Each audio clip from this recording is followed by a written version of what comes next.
Better or worse?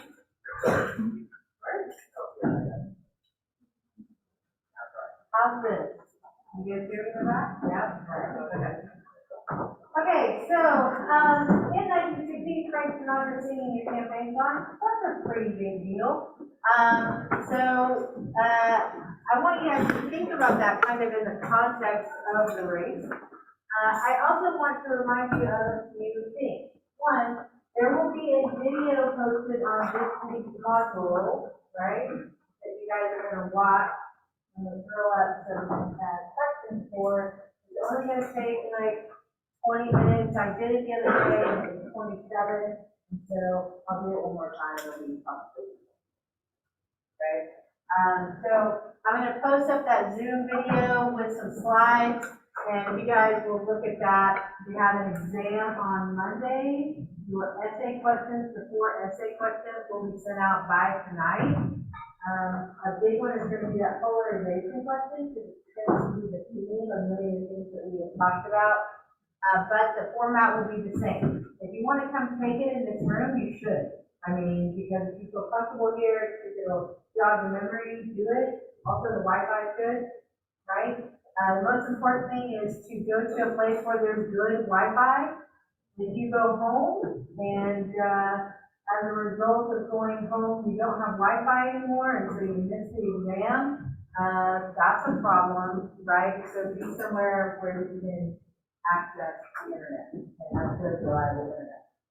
It'll be the same format. You'll be giving me 4 possible potential essay questions. I did get a little feedback from my fellows, and they were very upset that more we did not prepare them in advance. They said, hey, you know what? It's a lot easier for us to grade. You know, plus we get to give you A's, right? I mean, it's kind of like that. Prepare them in advance. I mean, you'll have them tonight. You'll have 4 days to prepare them in advance, and then somebody else said they're having problems cutting and pasting, so they just didn't do it. Well, the way that this exam is designed to be an exam that was given actually in this classroom.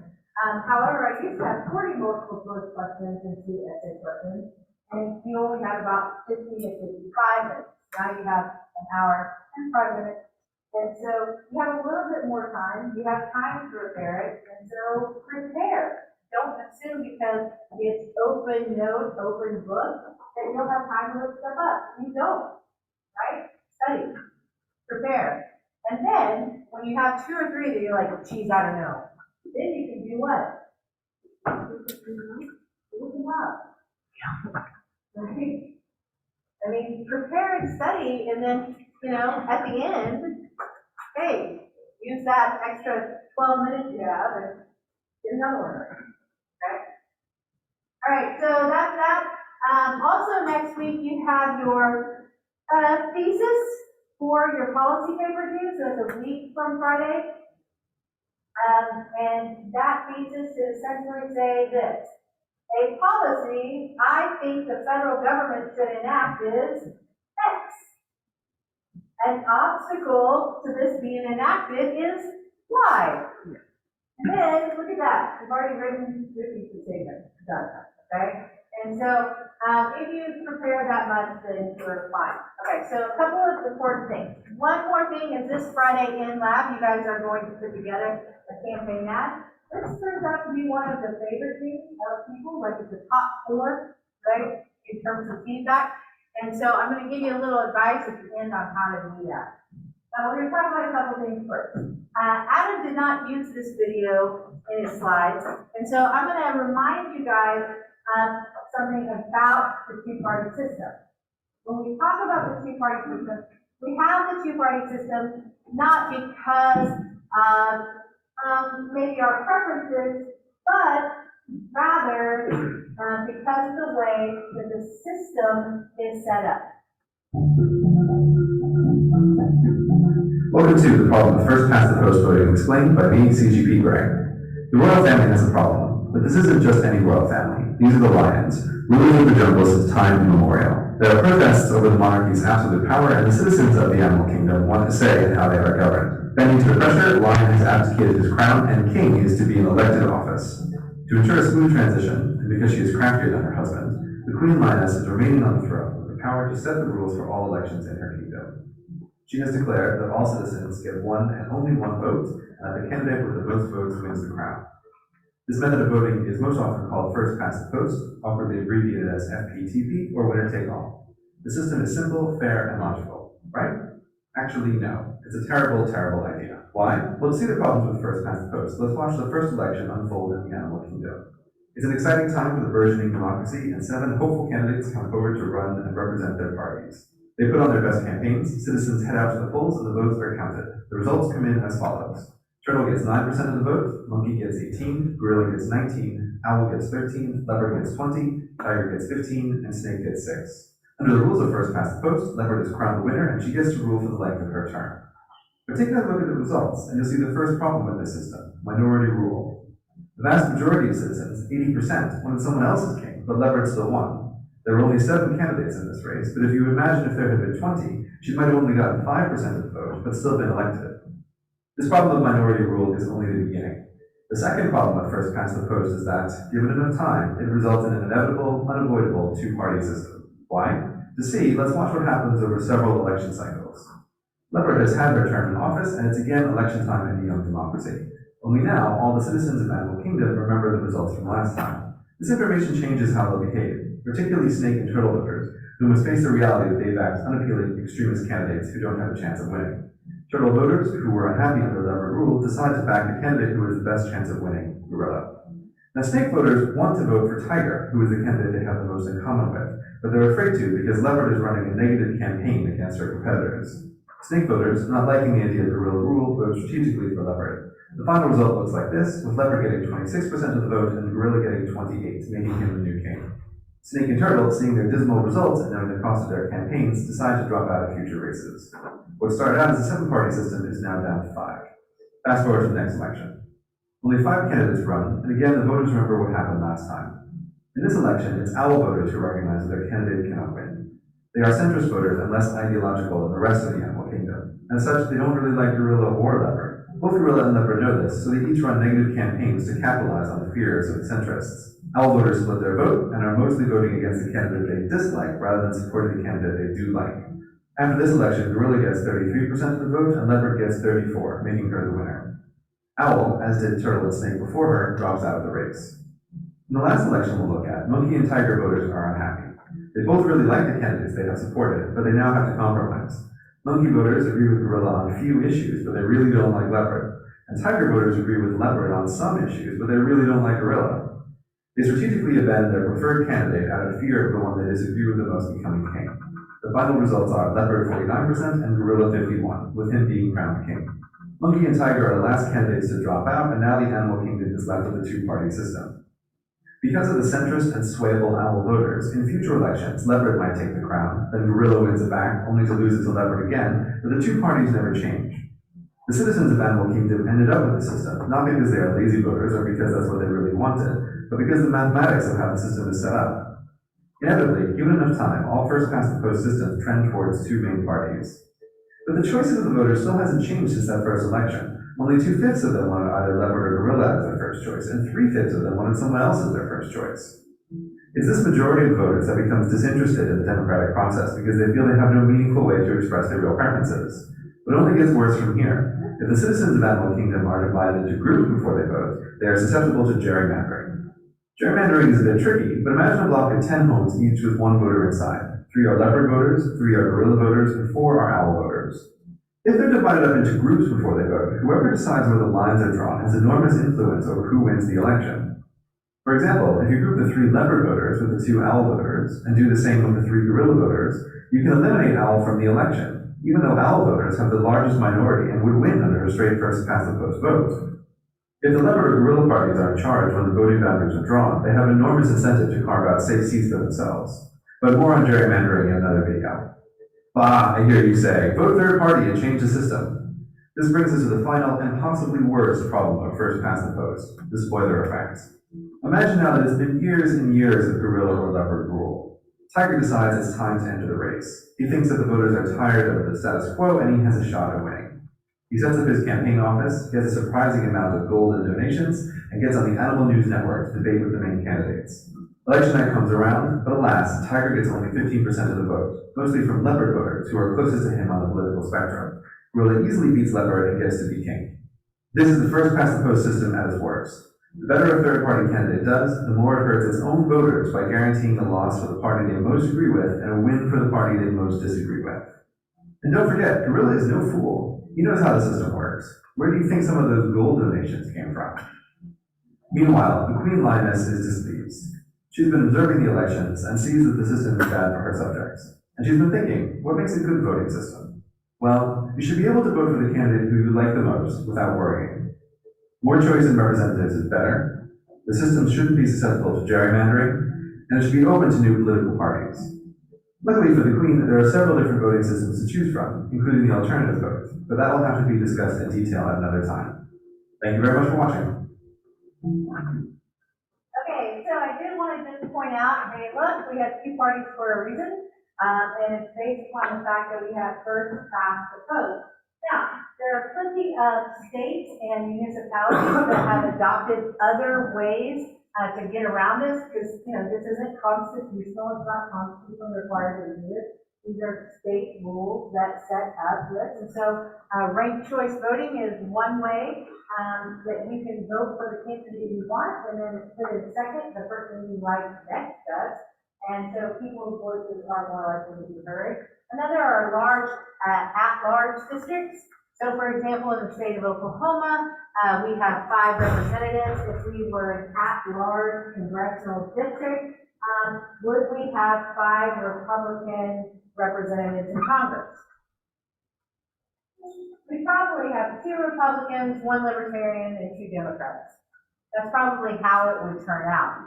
It also is more likely to end up having an impact on gerrymandering. Obviously, at the legislative level is going to be something that is going to have an impact on who is the other thing that we talked about last week was interest groups and lobbying, and we did talk about super PACs, but we didn't get to watch my favorite video, so I'm just going to show you the Colbert.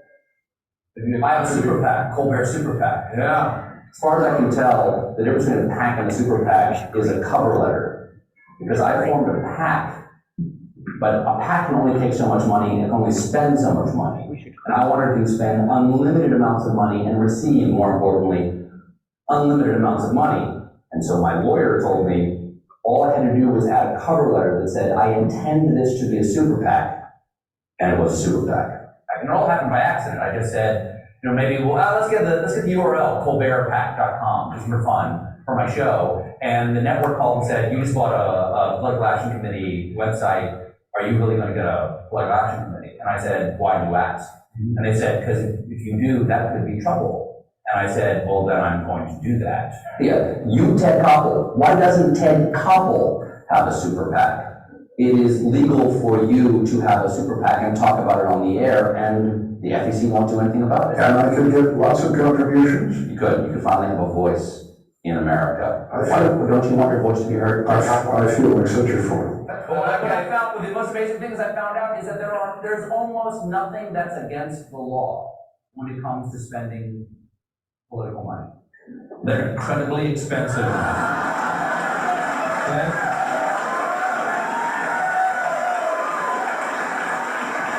Colbert Super PAC pay for these babies. There's nothing in federal election law that says I couldn't use all the money to buy myself a sale. Is that true? That's true. If it's not illegal, you can use super PAC money to buy it. My cause could be to educate people of how big of a vote I have. And I wish that were the show. But you couldn't keep it for private use, could you? I could, yeah, sure. Really? I could do, that's what Newt Gingrich has been living on. He's been living on his PAC money. And Sarah Palin. Sarah PAC, the little Right, Asian I remember that, yeah. family last year when he said Paul Revere, Right. went around shooting his gun. That was all paid for by super PAC money. How much money have you collected so far? Oh, the fun thing about that is I don't have to tell you. Or do you have to tell me who sends it to you? No, not for a while. Eventually I do, but Every- until then, every- my major donor is none of your damn business. So every 3 months. It's every 3 months once you start reporting, but I actually formed this back in July and I still haven't reported yet. And what can happen to you? What? I could go to FEC jail. But they don't send people to jail. Well, then I guess nothing will happen to me. What, they can fine you? They can find me, but they have to actually rule that I did something wrong. And the FEC is a 3-3 organization, and they're far more likely to come to a tie, in which case they say, we don't know whether you've done anything wrong, in which case I can keep doing what I want. You cannot be a candidate and run a super PAC. That would be coordinating with yourself. And that's the problem, folks. Presidential candidates cannot coordinate with super PACs. Are you giving any direction or advice to winning our future this time?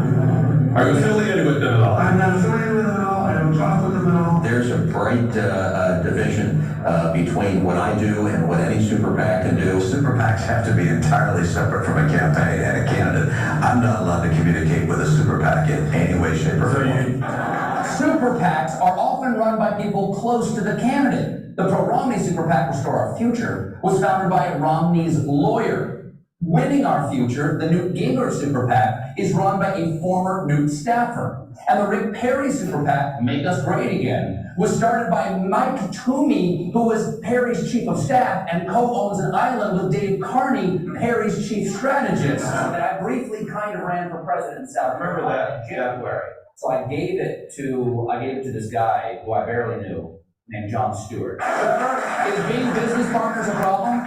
Being business partners does not count as coordination legally. All right, John, prepare yourself. Trevor, if you will. Colbert Super PAC transfer activate.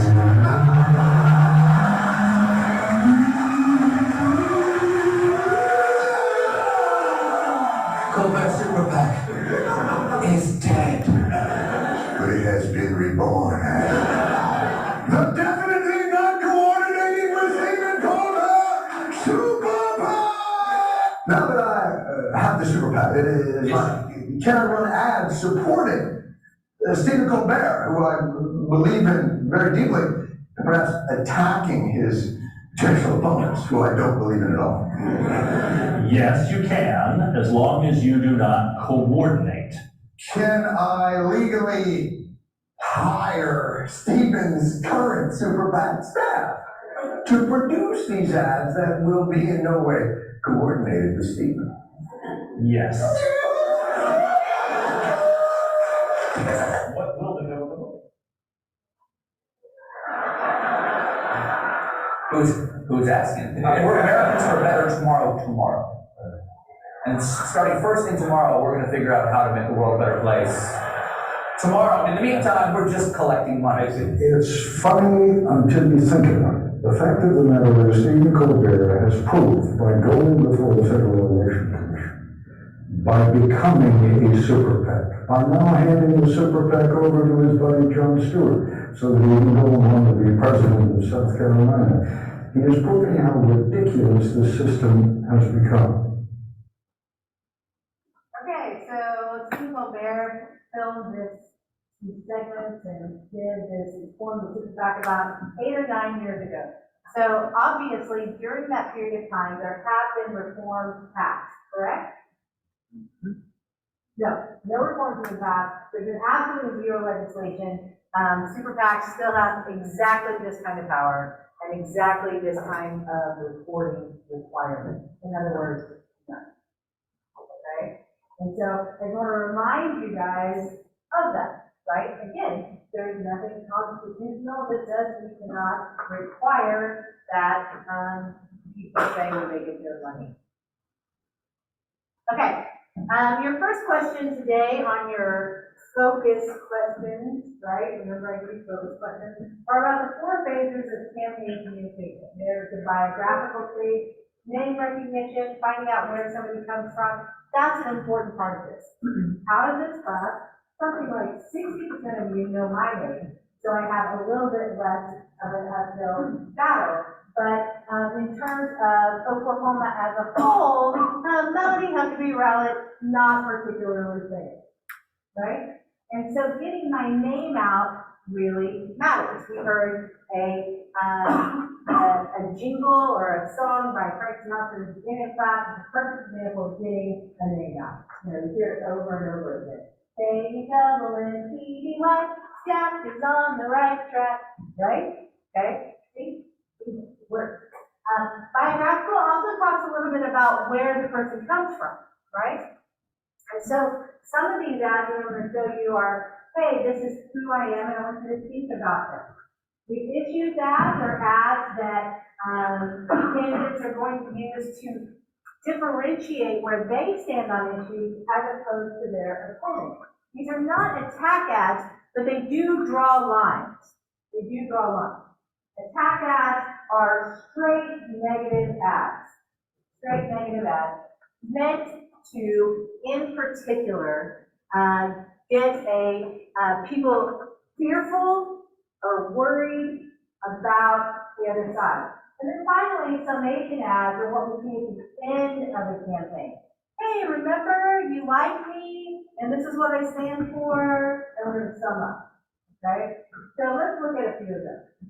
Now, this one, the first one I look at is in Vivian McMillan. In New York, okay, there is a requirement that anyone who runs for statewide office has to show up on the debate stage. It's required. In Oklahoma, are you required to have a debate? Are you required to debate your opponent? No, you're not. So this depends on state law. Again, this is a state law, okay? I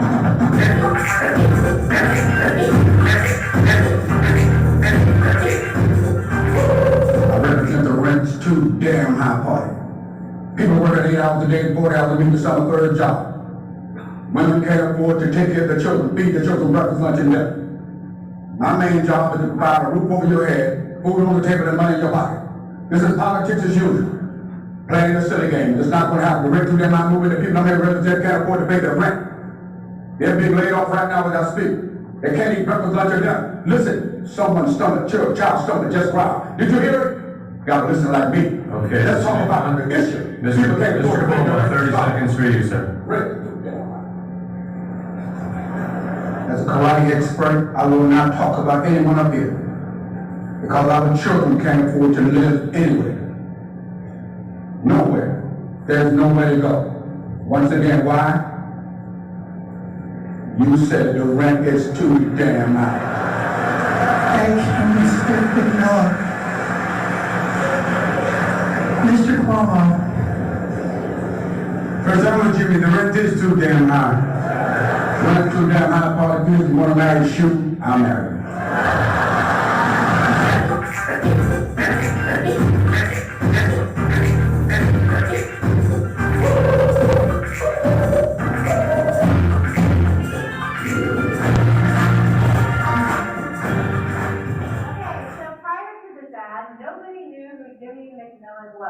Right?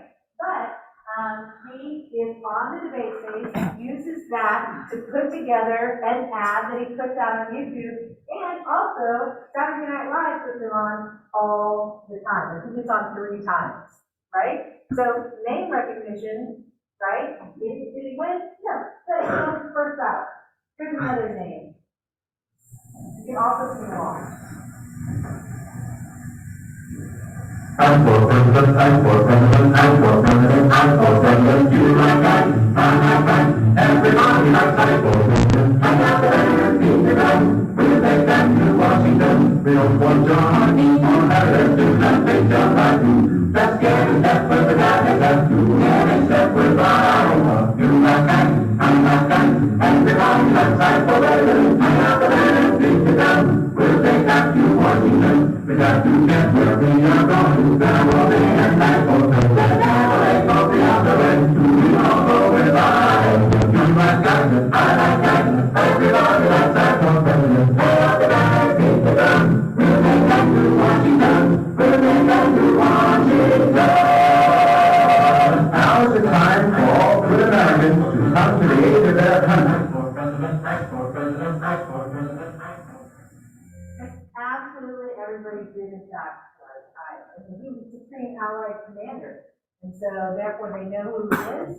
And he doesn't say anything of substance to it, right? He just says, you like me, right? And they're like, yeah. Y'all are right. All right. But biographical sometimes is more important, right? Getting your name out, yes. But also the biographical act whenever there is, no knowledge of this person. And so this is AOC's ad that she put out when she was running in the primary in 2018. Women like me aren't supposed to run for office. I wasn't born to a wealthy or powerful family. Mother from Puerto Rico, dad from the South Bronx. I was born in a place where your zip code determines your destiny. My name is Alexandria Ocasio-Cortez. I'm an educator, an organizer, a working-class New Yorker. I've worked with expectant mothers, I've waited tables, and led classrooms. And going into politics wasn't in the plan. But after 20 years of the same representation, we have to ask, who has New York been changing for? Every day gets harder for working families like mine to get by. The rent gets higher, healthcare covers less, and our income stays the same. It's clear that these changes haven't been for us, and we deserve a champion. It's time to fight for a New York that working families can afford. That's why I'm running for Congress. This race is about people versus money. We've got people, they've got money. It's time we acknowledge that not all Democrats are the same. That a Democrat who takes corporate money, profits off foreclosure, doesn't live here, doesn't send his kids to our schools, doesn't drink our water or breathe our air, cannot possibly represent us. What the Bronx and Queens needs is Medicare for all, tuition-free public college, a federal jobs guarantee, and criminal justice reform. We can do it now. It doesn't take 100 years to do this. It takes political courage. A New York for the many is possible. It's time for one of us. Vote for Alexandria Ocasio-Cortez on June 26th. Good ad. Right? You know where she's from? You know who she is? She lives in New York? Yeah. I was born in a little town called Hope, Arkansas, 3 months after my father died. I remember that old two-story house where I lived with my grandparents. They had very limited income. It was in 1963 that I went to Washington and met President Kennedy at the Boys Nation program. And I remember just thinking what an incredible country this was, that somebody like me, had no money or anything, would be given the opportunity to be the president. That's when I decided I could really do public service because I cared so much about people. I worked my way through law school with part-time jobs, anything I could find. After I graduated, I really didn't care about making a lot of money. I just wanted to go home and see if I could make a difference. We worked hard in education and healthcare to create jobs, and we made real progress. Now it's exhilarating to me to think that as president, I can help to change all our people's lives for the better and bring hope back to the American dream. That Hope ad is also considered one of the best, right? It's considered one of the best because it does what? It introduces us to a relative political newcomer, certainly on the national stage, right? And what do you notice about the biographical ad? How do people portray themselves? What? Underdog, right? That's part of it. What else? Like us. Middle class. Oh, middle class. Absolutely. Middle class. Okay? So underdog, middle class, like us, right? It resonates with people. Okay? So these are some issues out. And so in both of these cases, this is a re-election act, right? This is President Obama seeking re-election in 2012 and President Reagan seeking re-election in 1984. It doesn't have to be, this is the phase, right? But here are some examples of that. Over the next 4 months, you have a choice to make. Not just between two political parties, or even two people. It's a choice between two very different plans for our country. Governor Romney's plan would cut taxes for the folks at the very top, roll back regulations on big banks, and he says that if we do, our economy will grow and everyone will benefit. But you know what? We tried that top-down approach. It's what caused the mess in the first place.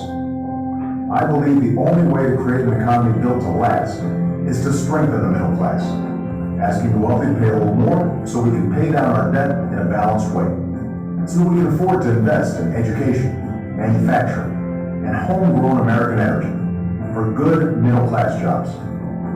Sometimes politics can seem very small, but the choice you face, it couldn't be bigger. I'm Barack Obama, and I approve this message.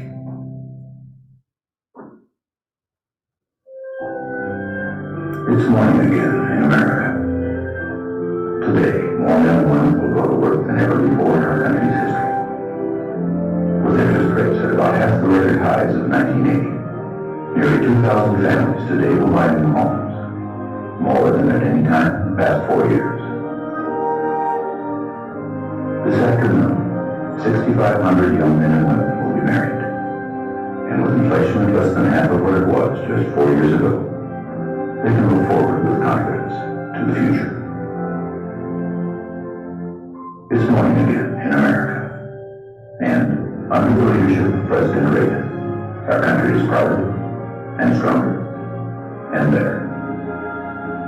Why would we ever want to return to where we were less than 4 short years ago?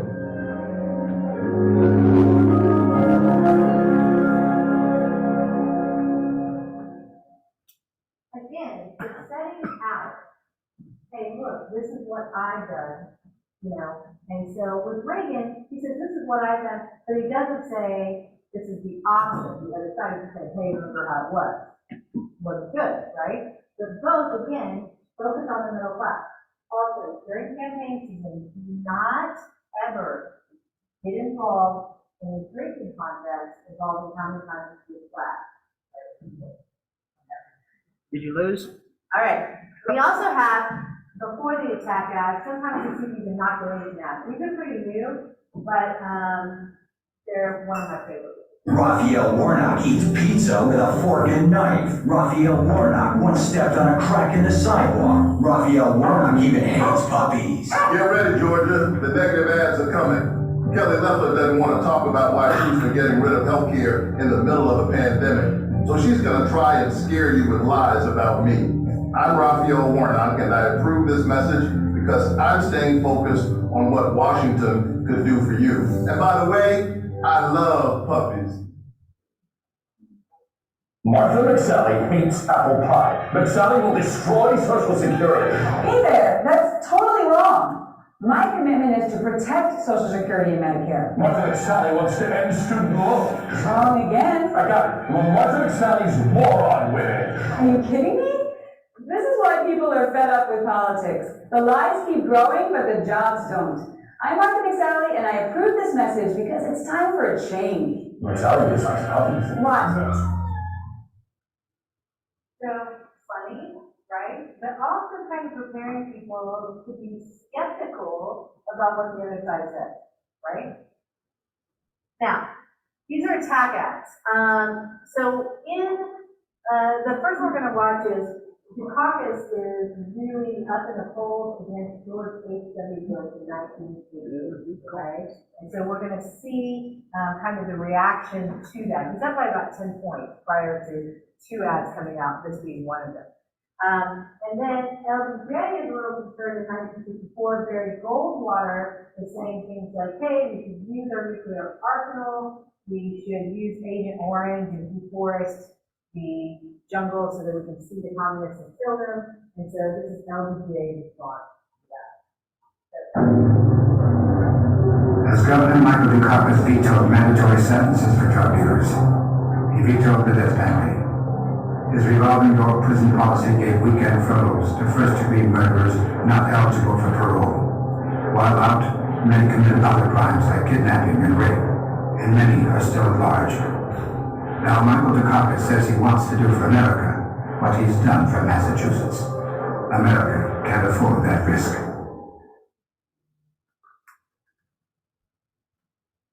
This is only shown once, the video.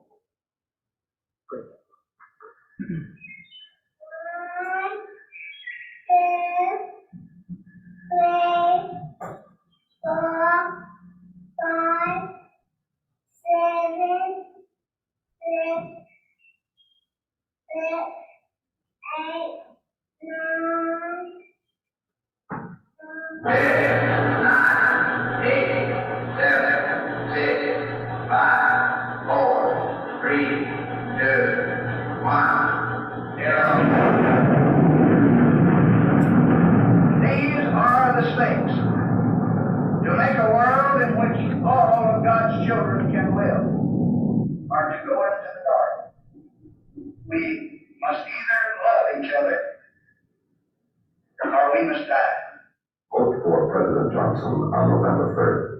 The stakes are too high for you to stay home. Don't stay home. So these are late in the campaign, right?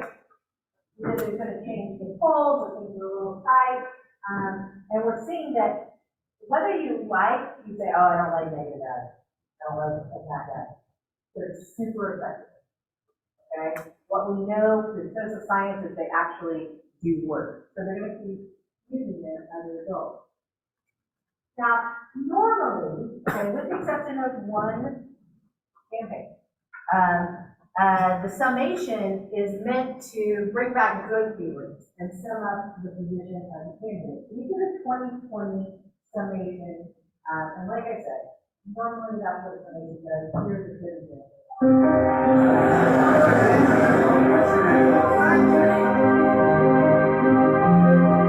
I started this campaign saying we're in the battle for the soul of the nation.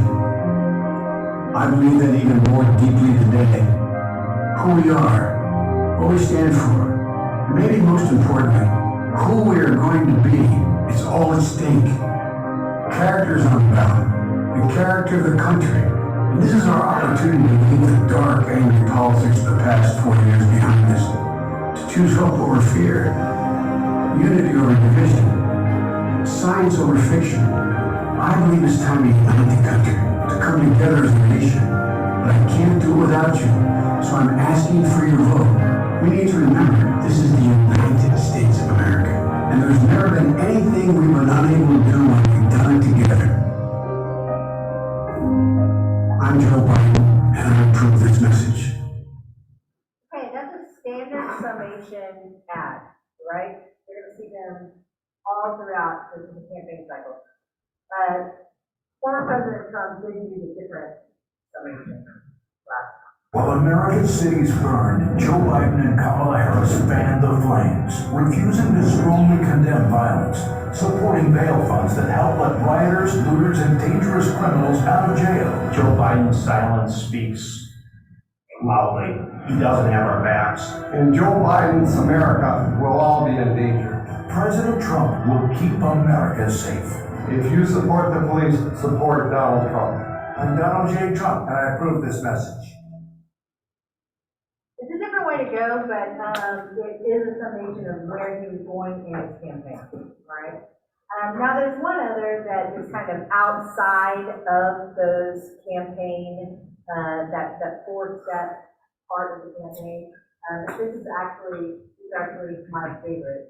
I'm Joni Ernst. I grew up castrating hogs on an Iowa farm. So when I get to Washington, I'll know how to cut pork.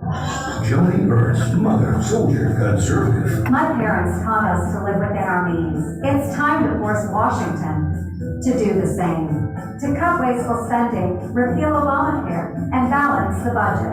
I'm Joni Ernst, and I approve this message because Washington's full of big spenders. Let's make them squeal. Pretty effective ad, so she becomes senator, and this is my all-time favorite political ad. We've got room to put 2,700 people in our jail. It costs us about $103 a day. Gerald really doesn't have any hobbies. Last year's tax rate was 0.4169. This year, we can take that down to 3,838. So do we always like that? Yeah, all the time. Which means that the 3838 is probably gonna go somewhere between 3838 and 41.69. Most people leave their work in the office. We got 3 light rail cars. You can put 60 people on each car. So even if you add 2 cars, you're talking about maybe 300 people that are affected. There are 1 million people in this community. I mean, that is 0.01 to the 8th power. If you round it off, it's 0. All he wants to do is fix things. So I got this 18-wheeler that's parked in this neighborhood, you have fumes all over the place, but quite frankly, it's not a code violation. Yeah, I think I like coming around the house here. Please reelect Gerald. Please. They don't like it much better. Still my favorite. All right, so let's talk a little bit. First of all, your attendance quiz for today, the password is A, B, S, all right? And you have to fill in the blank today. But one of the things that I want you guys to know is this. Television really actually matters. 3/4 of Americans get some of their news from television, and so it matters about this in terms of campaign advertising. How many of you have a television in your apartment or room? Maybe a third, okay? How many of your parents have television? All of you, right? As it turns out, they're the ones who vote, so it matters.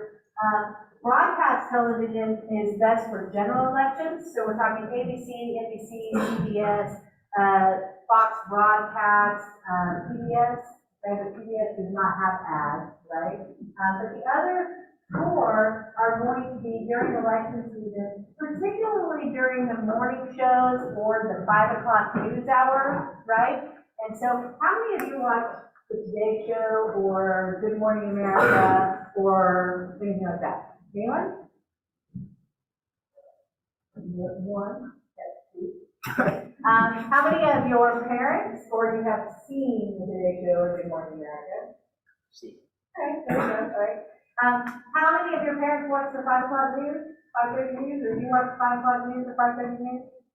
All right, more. Okay. Here's the reason why people watch those news programs. In the morning when you're getting ready, you have the news on, you're trying to find out what's going on. It's all pretty what? So watching Good Morning America this day ago, what do you learn about? Nothing. Not much, right? It's just kind of general, commonplace news. Occasionally they'll be like, yeah, and so like Jen and I were doing this, and also the news. Right? And so that's what they will do as far as the news show is concerned. And so a little bit is sprinkled in, but it's a great time for campaigning. Because people don't turn it off, people don't change channel, people don't DVR it and go through it or record it. They watch it while they're kind of captured during the video. Same 5 o'clock news. People turn on the 5 o'clock news because they want to see if there's going to be a tornado, right? They just turn it on because they are concerned about the traffic report. It's just on, it's in the background, and so this is a great time for general campaign. Cable news is much better for primary season because it's more targeted, okay? And so people who are watching Fox News, people who are watching MSNBC, are watching news that is aimed toward them politically, right? So if you're watching Fox News, you're most likely going to vote how? Republican or Democrat? Republican, right? And so in the primary season, getting your name out during Fox News channel, Fox News programming is key because you want to differentiate yourself. The same can stand for MSNBC. People who are watching MSNBC are more likely to vote for Democrats or Republicans. Good, I'm glad we've learned a lot. Democrats, and so in terms of Democrats, that means that they want to get their names out during the primary too, and this is their target audience, okay?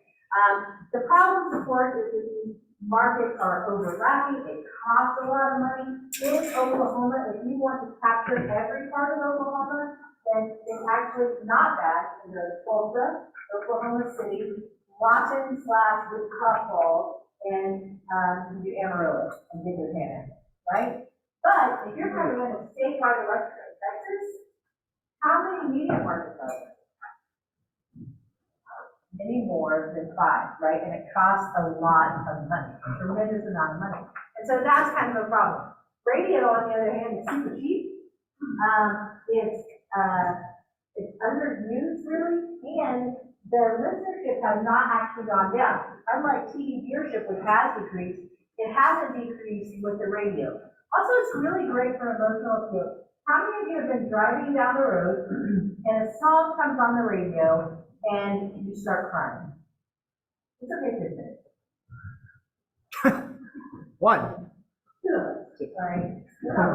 We're just the only ones who are gently up here, okay? Because you are in a place where you're vulnerable, right? And the radio's on, you're focused on the road, and so these emotional feels are really, really good through the radio, okay? The printed word, newspapers, direct mail, campaign literature, and websites all matter, but they're not professional and really different. People like me who get flyers for example, right now, the runoff for the school board election, I got one a couple of days ago, and I went, oh, dog whistle. And I put it aside, right? It's not the way I'm going to vote, right? I don't like that. Election on Tuesday. Election on Tuesday, yeah. Digital media, social media, we get direct voices, YouTube, comment section, telephone calls, and text. Now, President Obama in 2008 texted people, and that was cool, right? People were like, I just got a text from Barack Obama. Like, nobody else is doing that. It's really good grassroots level. At this point, we get text messages from everybody, right? So it's harder. Telephone calls, if they're robotic, are not particularly useful. If it's from somebody local, it's better. But social media, we talked about those targeted ads that we see in social media. It's a great place to do that. Free media, like events, whether they're staged or spontaneous, you know, a forest fire breaks out and you're running for office, you better be there, right? If there is an opening of a new mall, you should be there. If a road is caused a massive problem, you should be there, right? Debates, it's simple to get incumbents to bite on these. In Oklahoma, for example, it's really difficult to get incumbents to show up during the last statewide election. Most of them didn't. Other states like New York actually require that everybody do it. So I asked you guys to tell me which one is your favorite, and I want to show you this. On Friday, you guys are going to make your own video. This is up on in your slides, so it's there for you, okay? But not only that, right, your fellows will likely show this in the class on Friday.